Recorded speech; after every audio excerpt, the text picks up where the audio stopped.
नमस्कार। आप सुन रहे हैं द बॉलीवुड रेडियो और मैं हूं आपके साथ आकाश। दोस्तों, आज के इस पॉडकास्ट में बात राजेश खन्ना, राखी गुलजार और फिल्म शहजादा की करेंगे, लेकिन साथ ही एक तुलना है जो अमिताभ बच्चन और राजेश खन्ना के बीच राखी ने की थी एक इंटरव्यू में, उसका भी जिक्र होगा। एक बार एक इंटरव्यू में राखी गुलजार कहती हैं कि अमिताभ बच्चन के बारे में वो पहले ये सोचती थी कि वो वर्सेटाइल नहीं हैं और एक दौर में कई बुरी फिल्में लेकर आए थे। इस पर उन्होंने कहा था कि मैं आज के सिनेमा को जज करने वाली तो कोई नहीं हूं, लेकिन अगर आप जोर देते हैं तो ये मेरी निजी राय है। आज की हिट फिल्मों में 7 दिनों की सेल्फ लाइफ होती है, गाने समझ से बाहर होते हैं और संगीत में इतना शोर होता है कि पूछिए ही मत। आगे राखी कहती हैं कि राजेश खन्ना अच्छी फिल्में लेकर आए, अमिताभ बच्चन बुरी फिल्में लेकर आए। मुझे शाहरुख की अगर मैं बात करूं तो दिल वाले दुल्हनिया ले जाएंगे के बाद उनकी एक भी फिल्म पसंद नहीं आई। कभी आप रोबोट बनते हो, कभी आप सुपरमैन बनते हो, आखिर आप साबित क्या करना चाहते हो। राखी कहती हैं कि तारे जमीन पर आखिरी हिंदी फिल्म थी जिसे मैंने थिएटर में जाकर देखा, इसके बाद मैंने कोई फिल्म नहीं देखी। खैर, इन दिनों राखी गुलजार अकेले बागवानी करती हैं, अपना जीवन उस तरीके से वो इंजॉय कर रही हैं, लेकिन कभी कभार जब पत्रकार उन तक पहुंचते हैं तो वो उस दौर में भी चली जाती हैं जिस दौर को उनके करियर का गोल्डन पीरियड कहा जाता था। इस इंटरव्यू में राखी कहती हैं कि लोगों ने मुझे बताया कि मेरा करियर बर्बाद हो गया, और एक बार मुझे जब दिलीप कुमार के साथ काम करने का मौका मिला, ये उस दौर का किस्सा है, उनके साथ काम करना मेरे लिए निजी तौर पर बहुत खुशी की बात थी। और फिर वहाँ वो लंबू भी था। अमिताभ बच्चन को राखी लंबू कहती हैं। उन्होंने अमिताभ को लंबा आदमी कहा और उन्होंने उसी साल बेमिसाल में अमिताभ बच्चन के साथ रोमांटिक जोड़ी बनने के बारे में बात की थी।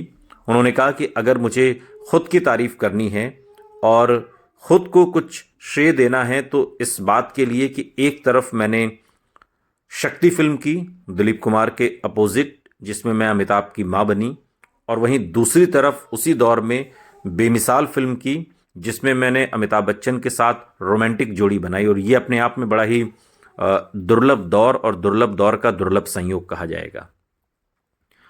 और इस इंटरव्यू में आगे राखी कहती हैं अमिताभ और राजेश खन्ना की तुलना करते हुए कि अमिताभ बच्चन एक वर्सेटाइल एक्टर के तौर पर हमेशा दिखे, अलग अलग तरीके के उन्होंने किरदार निभाए। राजेश खन्ना ने भी अलग अलग तरीके के किरदार निभाए, चाहे वो अवतार हो, अमृत हो, स्वर्ग हो, बात के दिनों की जो फिल्में आई। लेकिन फिर भी राजेश खन्ना की जो इमेज है वो एक रोमांटिक हीरो के तौर पर हमेशा रही, और उसमें कभी भी उनके चाहने वालों ने कोई भेद नहीं किया और किसी और किरदार से मोहब्बत नहीं की। राजेश खन्ना जिस रोमांटिक इमेज के साथ पहले पर्दे पर आए थे, लोगों ने उन्हें उसी तरह से एक्सेप्ट किया था। आपको बता दें कि राखी ने राजेश खन्ना के साथ शहजादा, दाग और आंचल जैसी सुपरहिट फिल्मों में काम किया।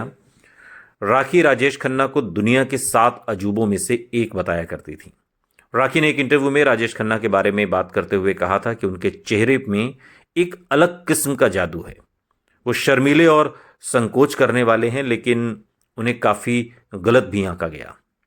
राखी ने कहा था कि राजेश खन्ना आखिर क्यों न सेट पर 3 घंटे की देरी से पहुंचे, जबकि उनके को स्टार्स मेकअप के लिए ही घंटों बर्बाद कर दिया करते थे। राजेश खन्ना ने कभी मेकअप नहीं किया। राखी ने राजेश खन्ना की तारीफ करते हुए यह भी कहा कि क्या आज की जनरेशन का कोई भी बड़ा कलाकार बावर्ची फिल्म में राजेश खन्ना के किरदार के लिए राजी होता। ये किरदार राजेश खन्ना ने तब किया था जब वो सुपरस्टारडम के पीक पर थे।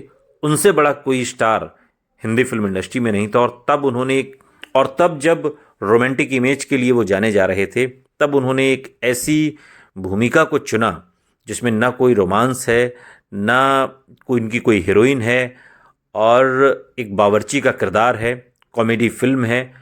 उस किरदार को राजेश खन्ना ने जिस संजीदगी से जिया और फिल्म को जिस तरीके से शोहरत और कामयाबी दिलाई, वो अपने आप में एक अनूठा संगम है। शायद अगर आज के दौर में कोई फिल्म बने तो सलमान, शाहरुख या जितने बड़े स्टार हैं वो शायद ही इस तरीके का रोल करना पसंद करेंगे, राखी इस इंटरव्यू में कहती हैं। लेकिन राखी और राजेश खन्ना की फिल्म शहजादा की बात हो रही है। शहजादा जो साल 1972 की बॉलीवुड ड्रामा फिल्म है, जिसका निर्माण सुरिंदर कपूर ने किया और निर्देशन के शंकर ने किया था। सुरिंदर कपूर बोनी कपूर और अनिल कपूर के पिता। ये ब्रिटिश राज के दौरान की कहानी है। फिल्म में राजेश खन्ना और राखी लीड रोल में हैं और सहायक कलाकारों में वीना पंडरीबाई और करण धवन हैं। संगीत आर डी बर्मन का है और ये तमिल फिल्म इधु साथियाम जो साल 1963 में आई थी उसकी रीमेक थी। निर्माता सुरिंदर कपूर ने एक इंटरव्यू में कहा था कि राजेश खन्ना जिन्होंने शहजादा में मुख्य भूमिका निभाई थी वास्तव में एक राजसी स्वभाव के थे। उन्होंने बिना कीमत पर चर्चा किए मेरे लिए शूटिंग शुरू कर दी। उन्होंने कहा कि हम फिल्म बनने के बाद इस पर समझौता कर सकते हैं। उन्होंने कहा कि बैनर SK इंटरनेशनल फिल्म से एक मान्यता प्राप्त कंपनी बन गई और इसका सारा श्रेय राजेश खन्ना को जाता है। और राजेश खन्ना इस फिल्म में शहजादा में राजेश नाम से ही एक किरदार निभाते हैं और चंदा के रूप में राखी हैं। चंदा के मामा के रूप में मदनपुरी हैं और राजलक्ष्मी का किरदार वीणा ने निभाया है। रतन के किरदार में करण दीवान हैं और जानकी के किरदार में पंडरीबाई। सुंदर नेकीराम के किरदार में हैं और नंदू के किरदार में मोहन चोटी है। फिल्म की कहानी कुछ इस तरह से है कि ये ब्रिटिश शासन के दौर का भारत है, यानी कि जब भारत आज़ाद नहीं हुआ था, अंग्रेज़ों का गुलाम था। पुलिस के धनी DIG से देवदत्त एक गरीब स्वतंत्रता सेनानी संपर्क करता है जो चाहता है कि उसकी बेटी जानकी DIG के बेटे रतन से शादी करे। DIG और उनकी पत्नी राजलक्ष्मी देवदत्त के साथ कुछ भी करने से इनकार कर देते हैं, लेकिन रतन किसी और से शादी करने से इनकार कर देती है और अंततः वो मान जाते हैं और इस विवाह के लिए सहमत हो जाते हैं। यहाँ से कहानी शुरू होती है। शादी के बाद पुलिस और स्वतंत्रता सेनानियों के बीच दंगे शुरू हो जाते हैं और नतीजा ये होता है कि DIG मारे जाते हैं। राजलक्ष्मी देवदत्त को उसकी मौत के लिए दोषी ठहराती है और गर्भवती जानकी को अपना घर छोड़ने के लिए कहती है। अपनी पत्नी के लिए खड़े होने में असमर्थ रतन मूक दर्शक बना रहता है, जबकि उसकी पत्नी को बाहर निकाल दिया जाता है। जानकी अपने पिता के साथ रहने लगती है जो अंततः मर जाते हैं और तब जानकी एक बेटे राजेश को जन्म देती है। जानकी चाहती है कि उसका बेटा अपने पिता से मिलने जाए और जब राजेश ऐसा करता है तो राजलक्ष्मी खुले हाथों से उसका भव्य स्वागत करती है। उम्मीद करती है कि वो अपनी मां को छोड़कर उसके साथ रहेगा, लेकिन राजेश ऐसा करने से मना कर देता है जब तक कि राजलक्ष्मी जानकी से माफ़ी नहीं मांग लेती। क्रोधित गुस्से में आई राजलक्ष्मी ऐसा करने से मना कर देती है और राजेश को वहां से जाने के लिए कहती है।